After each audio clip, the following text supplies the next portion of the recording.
تبارك الذي نزل الفرقان على عبده ليكون للعالمين نذيرا. السلام عليكم ورحمة الله وبركاته. الحمد لله نحمده ونستعينه ونستغفره ونؤمن به ونتوكل عليه ونعوذ بالله من شرور أنفسنا ومن سيئات أعمالنا. من يهده الله فلا مضل له ومن يضلله فلا هادي له. ونشهد أن لا إله إلا الله وحده لا شريك له. ونشهد أن سيدنا ونبينا وحبيبنا ومولانا محمدا عبده ورسوله. أما بعد فأعوذ بالله من الشيطان الرجيم. بسم الله الرحمن الرحيم. من ذا الذي يقرض الله أرضا حسنا فيضاعفه له أضعافا كثيرا والله يقبض ويبسط وإليه ترجعون. عن أبي هريرة رضي الله تعالى عنه أن رسول الله صلى الله عليه وسلم قال: إذا مات الإنسان انقطع عنه عمله إلا من ثلاثة: إلا من صدقة جارية أو علم ينتفع به أو ولد صالح يدفع له أو كما قال عليه الصلاة والسلام. عزیز ساتھیوں، جیسا کہ آپ حضرات کے سامنے گزشتہ جمعہ میں نے کہا تھا کہ ہمارے ہندوستان کے اندر، بھارت کے اندر جو آج سے 70 سال پہلے آزاد ہوا ہے، اس آزادی کے بعد سے لے کر آج تک جو قانون جو کچھ بھی بنتے ہوئے تھے، اس سے سیکولرزم کے لوگ جو ہیں وہ اطمینان کے ساتھ زندگیاں گزارتے تھے. لیکن موجودہ حکومت کی جب سے آئی ہے، اس سے بجائے قوم کو فائدہ پہنچانے کی یہ اپنے جائیدادوں کو بڑھانے میں لگی ہے، اپنے منصبوں کو بچانے میں لگی ہوئی ہے اور اپنے مفاد کو حاصل کرنے میں لگی ہوئی ہے. اور اس کا اصل مقصد یہی ہے کہ ہمارے اس بھارت سے سب سے پہلے اگر مسلمان قوم کو کمزور کر دیا جائے، اگر مسلمان قوم یہاں سے ختم ہو جائے گی تو اس بھارت کو ہم اطمینان کے ساتھ قبضہ بھی کر سکتے ہیں اور یہاں حکومت بھی ہم اچھی طریقے سے کر سکتے ہیں. تو اس لیے یہ ہر وقت کسی نہ کسی طریقے سے، کسی نہ کسی بہانے سے مسلمانوں کو ستانے کے لیے، مسلمانوں کو ٹارگیٹ کر کے کوئی نہ کوئی طریقے سے مسلمانوں کو ستانے کی کوششیں کی جا رہی ہے. جیسا کہ کچھ سال پہلے 3 طلاق کا مسئلہ آیا، اسی طرح بابری مسجد کا مسئلہ آیا. اب جو موجودہ حکومت کا جو اصل مقصد ہے کہ اگر مسلمانوں کے پراپرٹیاں جو وقف کی ہیں، وقف پراپرٹی جو ہے، اگر ان پراپرٹی اگر ساری کی ساری ان پر اگر ہمارا حق آ جائے تو مسلمانوں کے پاس کیا باقی رہے گا؟ تو ان کا اصل مقصد یہ ہے. تو سب سے پہلی چیز ہم یہ سمجھے کہ وقف کس کو کہتے ہیں، وقف کے مسائل کیا ہیں، وقف پراپرٹی کیا چیز ہے. اس چیز کو اگر ہم سمجھ لیں تو آگے کا سارا ان کا منصوبہ، ساری ان کی کوششیں اور ساری ان کی چال بازیاں ساری ان کے حرکتیں ہم ہر چیز کو ان کے سمجھ سکتے ہیں۔ دیکھیے اللہ تعالیٰ نے انسان کو جو مال دے رکھا ہے یہ اللہ کی دی ہوئی امانت ہوتی ہے۔ میں وقف کی بات کرنے سے پہلے کچھ تمہیدی بات آپ کو جو ہے کچھ ضروری باتیں میں آپ کو بتا رہا ہوں۔ پہلی چیز یہ ہے مال و متاع جو انسان کو اللہ نے دولت دے رکھی ہے اس کا صرف مالک وہ اللہ ہے۔ کوئی آدمی اپنے ماں کے پیٹ سے کروڑ پتی لاکھ پتی اور مالدار پیدا نہیں ہوتا ہے۔ سب چیزیں وہ اللہ کی دی ہوئی ہیں، ساری دنیا کی حکومت وہ اللہ کی ہے، سارے مال پر قبضہ یہ اللہ کا ہے، اور اللہ نے انسان کو جو مال دیا ہے یہ اللہ کی دی ہوئی بھیک ہے۔ یہ اللہ نے انسان کو بھیک دیا ہے، کیونکہ انسان بعض مرتبہ اللہ سے مانگ کر لیتا ہے، بعض مرتبہ اللہ بغیر مانگے دے دیتے ہیں۔ تو بہرحال یہ اللہ نے انسان کو جو مال دیا ہے یہ اللہ کی دی ہوئی امانت ہے۔ اس امانت کی حفاظت کرنا، اس امانت کو صحیح طریقے پر خرچ کرنا یہ اللہ کے حکم کے منشا کے مطابق ہونا چاہیے۔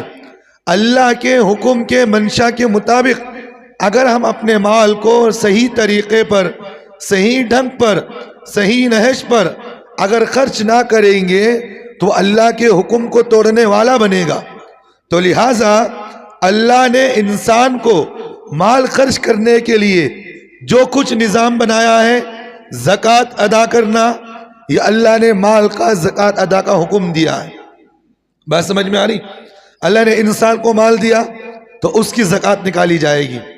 اگر کوئی کھیتی باڑی کرتا ہے تو وہ عشر نکالتا ہے، ہر اس میں 10واں حصہ نکالتا ہے، اسی طرح خمس نکالتا ہے 5واں حصہ، اسی طرح آدمی جزیہ نکالتا ہے۔ اگر کوئی مسلمان، اگر کوئی ہندو مسلمانوں کے علاقوں میں رہتا ہے تو اسے جزیہ دینا پڑتا ہے۔ اسی طرح سال میں ایک مرتبہ صدقہ فطر نکالنا پڑتا ہے۔ اسی طرح اللہ کے حکم کے مطابق وقف مال کو ادا کرنا یہ بھی اللہ کا حکم ہے۔ بھئی اگر اللہ نے کسی کو مال دے رکھا ہے تو اللہ کے نام پر وقف کر دینا، اپنی جائیداد کو، اپنی پراپرٹی کو اللہ کے نام پر وقف کر دینا، یہ بھی اللہ کے حکم کے منشا کے مطابق ہے۔ تو بہرحال جس طرح آدمی صدقہ خیرات کر کے قوم کو فائدہ پہنچانے کی کوشش کرتا ہے، اسی طرح وقف کے مال کے ذریعے بھی انسان قوم کی حفاظت کا، مسلمانوں کے یتیموں کا، مسلمانوں کے بیواؤں کا، مسلمانوں کے اندر جو غریب طبقے کے لوگ ہیں ان کو مدد کا ایک ذریعہ بناتا ہے۔ یہ وقف چیز ہوتی ہے۔ اب ایک بات ذہن میں رکھیے، وقف کسے کہتے ہیں؟ وقف کس کو کہتے ہیں؟ بھئی وقف اس کو کہتے ہیں آدمی کے پاس جو مال ہے، اس مال کو اللہ کے راستے میں وقف کر دینا، یعنی کہ اللہ کے حوالے کر دینا کہ اللہ یہ میری پراپرٹی ہے، یہ میرے تیرے نام پر میں وقف کر رہا ہوں۔ جو چیز اللہ کے نام پر وقف کر دی جاتی ہے وہ اللہ کے ملکیت میں ہو جاتی ہے، قیامت تک اس کی حفاظت کرنا یہ مسلمانوں کی ذمہ داری ہوتی ہے۔ جیسا کہ مثال کے طور پر مسجدیں ہیں، مدرسے ہیں، اور اسی طرح یتیم خانے ہیں، اسی طرح جو وقف کی پراپرٹیاں ہیں، یہ سب اللہ کے وقف کی ملکیت ہیں، یہ اللہ کے قبضے کی چیزیں ہیں۔ بات سمجھ میں آ رہی؟ اگر کوئی آدمی یہ کہتا ہے یہ مسجد یہ میری ذاتی مسجد ہے، یہ میری ذاتی زمین پر بنائی گئی ہے، یہ مسجد میرے قبضے میں رہے گی، تو مسئلہ یہ ہے یہ مسجد وقف کی نہیں ہوگی۔ اس مسجد میں نماز پڑھنا ایک نماز کا ثواب 25 نماز کے برابر ثواب نہیں ہو سکتا، کیونکہ جب تک آدمی مسجد کو اللہ کے نام پر وقف نہیں کرتا اس وقت تک مسجد مسجد نہیں بنے گی۔ یہ مسجد شرعی حکم میں نہیں ہوتی۔ تو مسجد کا منشا کیا ہے کہ بھئی اگر کوئی آدمی مدرسہ ہو، مسجد ہو، یتیم خانہ ہو، کوئی بھی کیوں نہ ہو، جب تک آدمی وقف کی نیت نہیں کرتا ہے اس وقت تک آدمی اس مال کو اللہ کے حوالے نہیں کر رہا۔ تو پہلی بات، اسی طرح وقف کرنے والے کو اللہ تعالیٰ کیا دینے والے ہیں یہ بھی ذہن میں رکھیے. وقف کرنے والے کا جو ثواب ہے مرنے کے بعد بھی اس کا ثواب ہمیشہ ہمیشہ باقی رہے گا. جیسا کہ سرکار دو عالم صلی اللہ علیہ وسلم نے فرمایا اذا مات الانسان انقطع عنہ عملہ الا من ثلاثۃ. اللہ کے رسول صلی اللہ علیہ وسلم نے فرمایا انسان جب مر جاتا ہے تو ساری چیزیں اس سے ٹوٹ جاتی ہیں, ساری چیزیں اس سے ختم ہو جاتی ہیں, لیکن سرکار دو عالم صلی اللہ علیہ وسلم نے فرمایا 3 چیزیں ایسی ہیں انسان کو مرنے کے بعد بھی اس کا ثواب ہمیشہ ہمیشہ ملتا رہے گا. سرکار دو عالم صلی اللہ علیہ وسلم نے فرمایا کیا چیز ہے؟ پہلی چیز فرمایا الا من صدقۃ جاریۃ, صدقہ جاریہ. صدقہ جاریہ کا مطلب اگر کوئی آدمی لوگوں کے لیے ایک کنواں کھدا دیا کہ بھئی جب تک اس کنویں سے آدمی پانی پیتا رہے گا تو مرنے کے بعد بھی اس کا ثواب اسے ملتا رہے گا. مسجد کے نام پر زمین بنا دے دیا, جب تک آدمی اس مسجد پر نماز پڑھیں گے, اس زمین پر نماز پڑھیں گے, مرنے کے بعد بھی یہ صدقہ جاریہ باقی رہے گی. مدرسہ بنا دیا, یتیم خانہ بنا دیا, مہمان خانہ بنا دیا, یہ ساری چیزیں ہمارے مسلمان 1400 سال سے 1500 سال سے کرتے ہوئے آ رہے ہیں. بات سمجھ میں آ رہی؟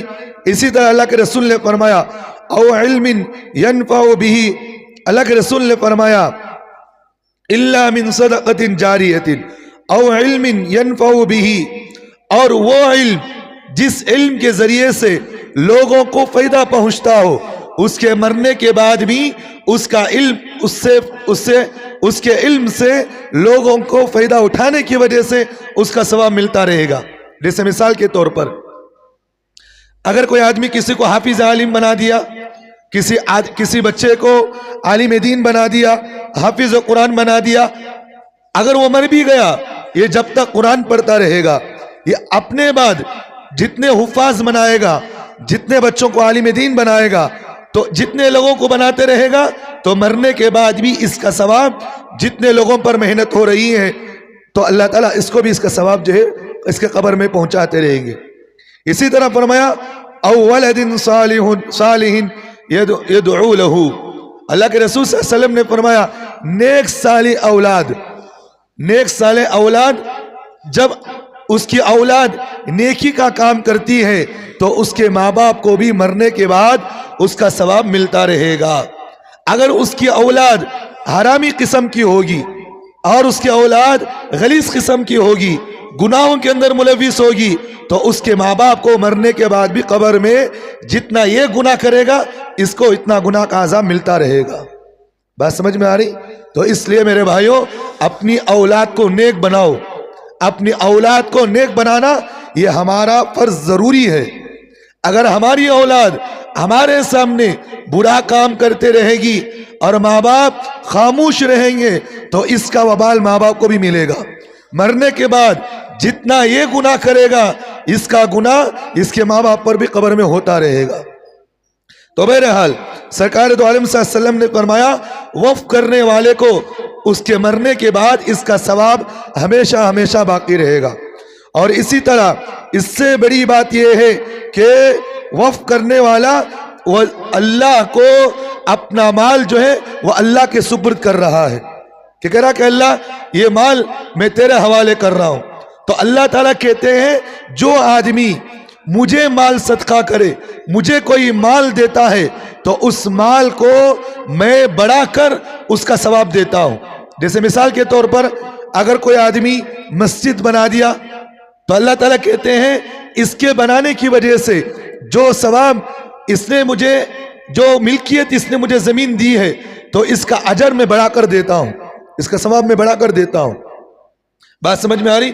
جیسے کہ اللہ کہتے ہیں من ذا الذی یقرض اللہ قرضا حسنا فیضاعفہ لہ اضعافا کثیرا.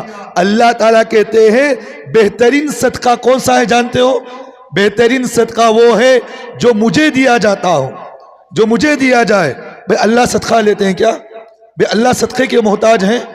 بھئی اللہ صدقے کے محتاج نہیں ہے. اللہ ہر چیز سے پاک ہے. بات سمجھ میں؟ اللہ تعالیٰ کہتے ہیں تم میرے راستے میں مال خرچ کرو, جو چیز میرے نام پر ہمیشہ ہمیشہ کے لیے خرچ کر دیا جاتا ہے وہ چیز میرے ملکیت میں آ جاتی ہے۔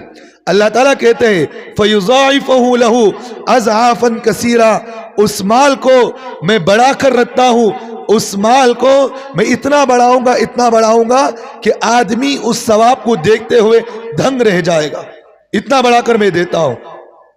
تو جو آدمی وقف کرتا ہے تو اس کے بارے میں اللہ نے کہا اس مال کو ہم بڑھا کر دیتے ہیں قیامت میں۔ ایک حدیث میں ہے سرکار دو عالم صلی اللہ علیہ وسلم نے فرمایا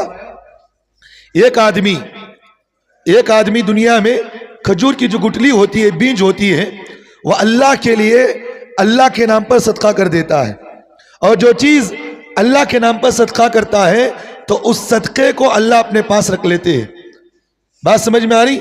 اور قیامت میں انسان کو اللہ تعالیٰ اس صدقے کو اس کے سامنے پیش کریں گے، کہیں گے تو نے دنیا کے اندر جو عمل کیا ہے اس کا ثواب تو لے لے۔ کہے گا کہ اللہ میں نے نمازیں پڑھی، مختصر روزہ رکھا، اپنی طاقت کے بقدر میں نے تیرے مال تیرے راستے میں خرچ کیا، اپنے بقدر اتنے نیکیاں میں نے کہاں سے کمایا؟ تو اللہ کہیں گے جو تو نے میرے نام پر خرچ کیا تھا تو اس ثواب کو میں نے حفاظت کے طور پر رکھا تھا، وہ ثواب بڑھتے بڑھتے بڑھتے بڑھتے اتنا ثواب بڑھ گیا، اب تو اس مال کو لے لے۔ تو اللہ تعالیٰ کہتے ہیں فَيُضَاعِفُهُ لَهُ أَضْعَافًا كَثِيرًا، جو آدمی میرے راستے میں خرچ کرتا ہے تو ہم اس مال کو بڑھا کر دیتے ہیں اسے۔ ایک بات اور اسی طرح اللہ رب العزت نے جو وقف کا جو انسان کو حکم دیا ہے، یہ کیوں حکم دیا؟ بھئی اس کے ذریعے سے یتیموں کی بیواؤں کی مدد ہو۔ بات سمجھ میں آ رہی؟ اور اللہ تعالیٰ نے صدقہ خیرات کرنے کا حکم انسان کو ترغیب دیے ہیں۔ لَيْسَ الْبِرَّ أَن تُوَلُّوا وُجُوهَكُمْ قِبَلَ الْمَشْرِقِ وَالْمَغْرِبِ وَلَكِنَّ الْبِرَّ مَنْ آمَنَ بِاللَّهِ، اس آیت کے اندر اللہ تعالیٰ کہتے ہیں اے لوگوں جو میں نے تمہیں مال دے رکھا ہے اس مال کو تم خرچ کرو، اس مال کو تم خرچ کرو اپنے خاندان والوں پر، یتیموں پر، بیواؤں پر، مسکینوں پر، مسافروں پر، جو غریب قسم کے لوگ ہیں، اس مال کو تم خرچ کرو۔ یہ اللہ کا حکم ہے۔ تو بہرحال میرے بھائیوں یہ اللہ کا حکم ہے۔ چنانچہ اسلام میں شروع سے لے کر آج تک 1500 سال صدی ہو رہی ہے، 15 سال صدی ہو گئی، آج تک وقف کرنے کا جو سلسلہ ہے وہ سرکار دو عالم صلی اللہ علیہ وسلم کے زمانے سے لے کر آج تک وہ سلسلہ باقی ہے۔ اللہ کے نام پر مالوں کو وقف کرنا، سب سے پہلے اللہ کے رسول صلی اللہ علیہ وسلم نے جو وقف کی ہے مسجد قباء، جو اللہ کے رسول مدینہ کو تشریف لانے سے پہلے ایک مسجد بنائی گئی جسے مسجد قباء کہتے ہیں، وہاں اللہ کے رسول نے سب سے پہلی مسجد بنائی۔ پھر اس کے بعد اللہ کے رسول نے مدینہ کے اندر داخل ہوئے تو 2 یتیم بچوں سے اس زمین کو خرید کر اللہ کے رسول نے لوگوں کے نام پر اس مسجد کو وقف کر دیا۔ آج تک مدینہ منورہ یہ بھی وقف ہے، مکہ مکرمہ یہ مسجد بھی وقف کی چیز ہے۔ تو دنیا کے اندر جتنی بھی مسجدیں ہیں یہ ساری مسجدیں وقف کی ہیں۔ کوئی آدمی اس بات کو دعویٰ نہیں کر سکتا یہ مسجد میری ہے۔ میری بات سمجھ میں آ رہی؟ یہ آدمی دنیا کے اندر چاہے وہ کتنا بھی بڑا صدر کیوں نہ ہو، سیکریٹری کیوں نہ ہو، وہ کتنا بھی بڑا عہدیدار کیوں نہ ہو، وہ آدمی دعویٰ نہیں کر سکتا یہ مسجد میری ہے، کوئی دعویٰ نہیں کر سکتا انہیں۔ بات سمجھ میں آ رہی؟ انہیں مسجد کا صرف ذمہ دار انہیں مسجد کا ٹھیکیدار نہیں۔ بات سمجھ میں آ رہی؟ یہ مسجد کا ٹھیکیدار نہیں ہوتا، انہیں مسجد کا ذمہ دار ہے۔ آج انہیں نکلا تو کل دوسرا بنے گا، آج انہیں ہٹا تو کل دوسرا آ سکتا ہے۔ کوئی آدمی اپنی ذاتی پراپرٹی مسجدوں کو نہیں بنا سکتا۔ تو بہرحال میں کل آئندہ یہ آپ کو میں بات بتاؤں گا کہ آج وقف کی پراپرٹیاں جتنی مسلمان آج ہمارے کھا رہے یہ کوئی اور نہیں کھا رہا ہے۔ تو بہرحال یہ وقف کا جو سلسلہ ہے سرکار دو عالم صلی اللہ علیہ وسلم کے زمانے سے چلتے ہوئے آ رہا ہے، اور اللہ کے رسول صلی اللہ علیہ وسلم کے زمانے میں ایک یہودی نے اپنے باغ کو مسلمانوں کے نام پر وقف کیا۔ اس زمانے کے اندر یہودی بھی غیر مسلم بھی مسلمانوں کو زمینیں وقف کرتے تھے، کہتے کہ بھئی یہ زمینیں جو تمہارے اللہ کے لیے نام پر وقف ہیں، اس سے جو بھی آمدنی بنے گی، اس سے جو بھی پیسہ بنے گا، تم اس پیسوں کو تم مسجدوں کے اندر، تم یتیموں کے اندر جہاں چاہے تم خرچ کرو۔ لیکن اس پراپرٹی کو تم بیچ نہیں سکتے. بات سمجھ میں آ رہی؟ وقف کی جو پراپرٹیاں ہیں یہ بیچی نہیں جا سکتی کیونکہ یہ اللہ کی ملکیت ہے. کس کی ملکیت؟ یہ اللہ کی ملکیت ہے. کوئی آدمی اس ملکیت کو اپنے ذات کے طور پر استعمال نہیں کر سکتا. بات سمجھ میں آ رہی؟ ایک انچ بھی اپنے ذاتی مسئلے کے لیے، اپنے ذات کے لیے ایک انچ بھی آدمی اپنے طور پر استعمال نہیں کر سکتا. بھئی دنیا والوں کے پاس اگر کوئی آدمی 4 آنے چھین لے، انہیں اپنی جان دینے کے لیے قربان ہو جاتا. حضرت میرے پیسے انہیں چھینا، میں جان دے دیتا ہوں لیکن وہ پیسے نہیں دیتا اسے. میں جب آدمی ایک انسان اپنے مال کو چھیننے کے لیے یا اپنے مال کو لینے کے لیے، اپنے حق کو لینے کے لیے جان دینے کے لیے تیار ہے کہ اللہ کی پراپرٹی کو اگر کوئی آدمی چھینے تو اللہ چھوڑ دیتے ہیں اسے؟ چھوڑتے ہیں کیا بتاؤ؟ نہیں چھوڑتے. تو بہرحال وقف کی جو چیزیں ہوتی ہیں وہ سرکار صلی اللہ علیہ وسلم کے زمانے سے چلتی ہوئی آ رہی. اور اسی طرح ایک حدیث کے اندر حضرت عمر فاروق رضی اللہ عنہ کو جو جنگ خندق کے اندر یا جنگ خیبر میں حضرت عمر فاروق کو ایک زمین ملی تو حضرت عمر فاروق رضی اللہ عنہ نے اس زمین کو مسلمانوں کے حوالے کر دیا. کسی صحابی نے اپنے باغ کو مسجد مسلمانوں کے لیے وقف کر دیا. اور ہندوستان کے اندر 850 سال یا 900 سال یا 800 سال مسلمانوں نے یہاں حکومت کی ہے. بات سمجھ میں آ رہی؟ تو یہاں کے بادشاہوں نے مسلمانوں کے لیے اور غیر مسلم بھائیوں کے لیے، ہندوؤں کے لیے، عیسائیوں کے لیے کئی کروڑ ارب جو ہے زمینیں، کئی لاکھ روپے، اس طرح کئی چیزیں جو ہے زمینیں ہر ایک کے لیے وقف کی ہے. یہ ہمارا سلسلہ چلتا ہوا آ رہا ہے. تو بہرحال وقف کی جہاں تک کی بات ہے، یہ وقف کرنے کا جو سلسلہ ہے 1400 سال سے چلتے ہوئے آ رہا ہے. اور اسی طرح وقف خیر خواہی و ہمدردی کے لیے کیا جاتا ہے. بھائی آدمی اس لیے وقف کرتا ہے اس سے جو پیسہ آئے گا ہمارے جو طبقے کے اندر جو غریب طبقے کے لوگ ہیں اس سے فائدہ اٹھائے. بات سمجھ میں آ رہی؟ اور اسی طرح اس وقف کی چیز کو ہندوستان کے، بھارت کے جب اس موجودہ حکومت نے دیکھا کہ بھئی یہ مسلمانوں کے پاس جو پراپرٹیاں ہے اس پراپرٹی کو ہم کیسے چھینے. ایک سروے کے مطابق ہمارے اس بھارت کے اندر جو لوک سبھا کے اندر ایک بل پاس ہوئی گزشتہ ہفتہ 8 اگست کو، ایک بل پاس ہوئی. بل کیا پاس ہوئی؟ مسلمانوں کے پاس جو وقف پراپرٹیاں ہیں ان وقف کی پراپرٹیوں کو ہم کس طرح چھنائیں. ایک سروے کے مطابق بھارت کے اندر جو مسلمانوں کی وقف کی جو پراپرٹیاں ہیں وہ 3رے نمبر پر ہے. سب سے پہلی چیز، اگر کسی کے پاس پراپرٹیاں ہیں، زمینی ہے، تو وہ دوسروں کے پاس. سب سے پہلے اگر کسی مذہب میں ہے تو سب سے زیادہ وقف کی جو پراپرٹیاں ہیں وہ مسلمانوں کے پاس ہے. بات سمجھ میں آ رہی؟ ایک سروے کے مطابق ہندوستان کے اندر، بھارت کے اندر تقریباً 8 یا 10 لاکھ ایکڑ زمینیں، کہتے 10 یا 8 لاکھ ایکڑ زمینیں مسلمانوں کے نام پر وقف کی ہے. بات سمجھ میں آ رہی؟ 8 یا 10 لاکھ ایکڑ زمینیں وقف کے نام پر مسلمانوں کی بھارت کے اندر موجود ہیں. اب حکومت کو یہ چیز جب معلوم ہوئی تو آنکھیں لال پیلے ہو گئے ان کے. اتنی کروڑوں کی پراپرٹیاں، جبکہ کسی نہ غیر ہندوؤں کے پاس ہیں، نہ عیسائیوں کے پاس ہے، نہ بدھسٹ کے پاس ہے، نہ جو ہے کرسچنز، کسی کے پاس نہیں. اگر کسی کے پاس ہے تو وہ مسلمانوں کے پاس ہے. 8 یا 10 کروڑ ایک سروے کے مطابق ایکڑ زمینیں مسلمانوں کے نام پر وقف کی ہیں. اور اسی طرح جن کی قیمت ایک سال کے اندر، ایک سال میں ان زمینوں کی جو قیمت آمدنی آتی ہے، ان زمینوں کی جو قیمت بنتی ہے 12 ملین سے زائد ان زمینوں کی قیمت بنتی ہے. کہتے 12 ملین ان زمینوں کی قیمت ہے. ہندوستان میں سب سے زیادہ اگر کسی کے پاس زمین ہے تو وہ ریلوے جو ہے نا، ریلوے جو اسٹیشن چلاتے ان لوگوں کے پاس ہے. 2nd نمبر پر وزارت دفاع کے پاس. 3رے نمبر پر اگر کسی کے پاس زمین ہے تو وقف کی زمینیں موجود ہیں. اور اسی طرح اس بھارت کے موقوفہ املاک جو ہندوستان کے اندر جو وقف کی زمینیں ہیں، سالانہ ان وقف کی زمینوں سے جو آمدنی آتی ہے، اس کا جو پیسہ آتا ہے، اس کا پیسہ کتنا آتا ہے؟ 25 کروڑ کے قریب ان کا پیسہ آتا ہے.